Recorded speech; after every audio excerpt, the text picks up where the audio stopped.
আজকে তোমাদের জন্য নিয়ে এসেছি নিরামিষ ডাল বড়ার সিক্রেট এবং টেস্টি একটি রেসিপি। অনেকেই অনেকভাবে এই ডাল বড়াটা তৈরি করে, কিন্তু আমি মনে করি এটাই বেস্ট রেসিপি আর তোমাদেরও ভীষণ পছন্দ হবে। তো ফ্রেন্ডস, আমি তৃপ্তি আর তোমরা দেখছো তৃপ্তির রসোই ঘর। তাহলে চলো দেরি না করে শুরু করে দিই। আর সিক্রেট উপকরণগুলো জানার জন্য স্কিপ না করে পুরো ভিডিওটির সাথেই থাকো। প্রথমেই দেখো, এখানে আমি 1 কাপ থেকে একটু বেশি মটর ডাল 4 ঘন্টা আগে ভিজিয়ে রেখেছিলাম। তোমরা চাইলে এগুলোকে আগের দিন রাত্রে ভিজিয়ে রাখতে পারবে। ডালগুলো ভিজে অনেকটা বড় বড় হয়ে গেছে। এই পর্যায়ে তোমরা চাইলে এগুলোকে পাটা বেটে নিতে পারবে অথবা মিক্সারে মিক্স করে নিতে পারবে। এখন আমি এগুলোকে মিক্সারে ঢেলে নিয়ে মিক্স করে নিব ভালোভাবে। একবারে মিহি করে বাটা লাগবে না, একটু আড়া আড়া থাকলেও অসুবিধা নেই। ডালগুলো নেওয়া হয়ে গেলে আমি এখানে অল্প করে জল দিব। যতটা সম্ভব অল্প করে জল দিয়ে এগুলোকে মিক্স করে নিলে ভালো হবে। জলটা যদি বেশি পড়ে যায় তাহলে এগুলো লেটলেটে হয়ে যাবে, বড়াগুলো সুন্দরভাবে করা যাবে না। এগুলো মিক্স হয়ে গেলে আমি একটি বাটিতে ঢেলে নিব। আর এখানে দিয়ে দিব হাফ চা চামচ থেকে একটু বেশি লবণ, হাফ চা চামচ হলুদের গুঁড়ি, আর হাফ চা চামচ থেকে একটু কম দিয়ে দিব মরিচের গুঁড়ি। এরপর এখানে দিয়ে দিব 3টি কাঁচামরিচ এরকম চিকন চিকন করে কেটে রেখেছি সেইগুলো। আর বেশ কিছুটা দিয়ে দিব ধনেপাতা কুচি। হাফ চা চামচ দিয়ে দিব জিরার গুঁড়া।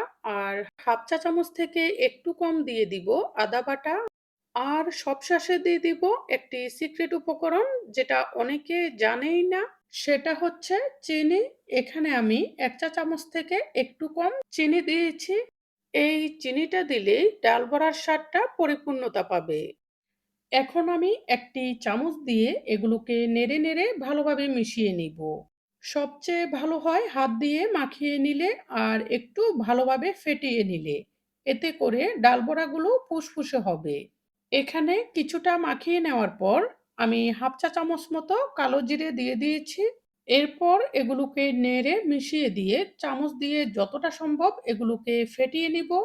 ফেটানো হয়ে গেলে তোমরা যারা গরম তেলে ডাল বড়াগুলো হাত দিয়ে দিতে সমস্যা মনে করো, তারা চামচ দিয়ে এরকম পরিমাণ মতো নিয়ে পছন্দ অনুযায়ী শেপে দিতে পারো।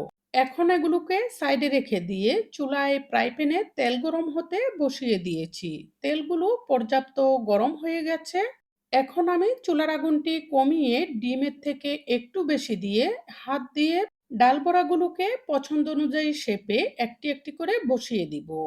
এভাবে ডাল বড়াগুলো দিতে একটু সাবধানে দিতে হবে, যাতে করে গরম তেলে হাতটা লেগে না যায়। আর পছন্দ অনুযায়ী শেপে ডাল বড়াগুলো দিয়ে আঙ্গুলের মাথা দিয়ে একটু চেপে চেপে দিতে হবে। এ পর্যায়ে আমি তোমাদের কাছে একটি রিকোয়েস্ট রাখছি। তোমরা যারা আমার চ্যানেলে নতুন এসেছো, সকল ধরনের রান্নার সহজ এবং সুস্বাদু রেসিপিটি পেতে আমার চ্যানেলটি সাবস্ক্রাইব করে রেখো। আর যারা আগে সাবস্ক্রাইব করে রেখেছো তাদের জন্য থাকছে অনেক ভালোবাসা। এ পর্যায়ে চুলার আগুনটি একটু বাড়িয়ে মিডিয়াম থেকে কমিয়ে রাখবো। আর ডাল বড়াগুলোর এক সাইড হালকা লাল হয়ে গেলে এগুলোকে আমি একটি ছোট চামচের সাহায্যে উল্টে দিচ্ছি। ছোট চামচ দিয়েই ডাল বড়াগুলোকে উল্টাতে সবচেয়ে বেশি সুবিধা হয়। আর উল্টানোর পর এগুলোকে হালকাভাবে একটু চেপে দিচ্ছি। এতে করে উপরের অংশটা যে অসমান রয়েছে সেটা সমান হয়ে যাবে।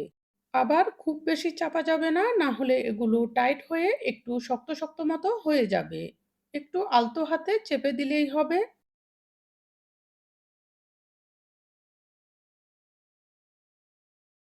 ডাল বড়ার ওই পিঠটি লাল হয়ে ভাজি হয়ে গেলে এগুলোকে আবার উল্টে দিচ্ছি, যাতে করে এই পিঠটি আরেকটু লাল হয়ে ভাজি হতে পারে।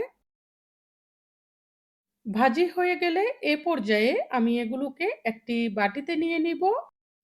এখানে ডাল বড়াগুলো তোমরা তোমাদের পছন্দ অনুযায়ী ভেজে নিবে, কারণ অনেকে ডাল বড়াটা একটু কড়া করে ভেজে খেতে পছন্দ করে, আবার অনেকে একটু কম ভেজে খেতে পছন্দ করে।